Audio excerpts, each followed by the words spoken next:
এটা রান্না করার স্টিক নুডলস দিয়ে দেয়।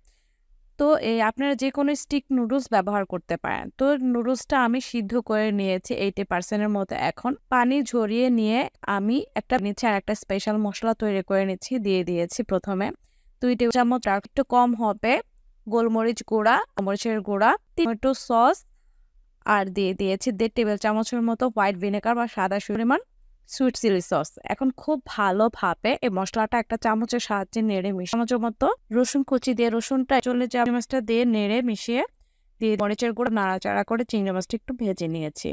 আর চিংড়ি মাছটা কিন্তু এসেছে বা আর এ পর্যায়ে কিন্তু চুলার হিটটা হাই আছে। পেঁয়াজ কুচিটা দিয়ে কিন্তু এই গাজর আর পেঁয়াজ কুচিটা একটু নাড়াচাড়া করে ভেজে নিচ্ছি।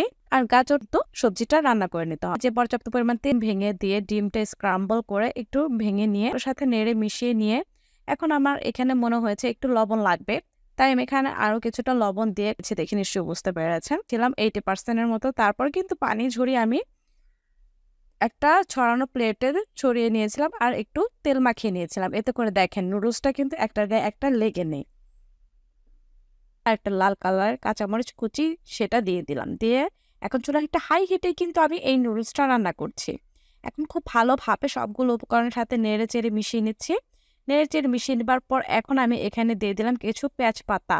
চাইলে আপনারা এখানে ফ্রেশ পেঁয়াজ পাতাটাও ব্যবহার করতে পারেন। আমার হাতের কাছে ফ্রেশটা ছিল না বলে আমি ফ্রোজেন করা পেঁয়াজ পাতাটা দিয়ে নাড়াচাড়া করে চুলাটা হাই হিটে রেখে কতটা পারফেক্ট আর ঝরঝরা হয়েছে।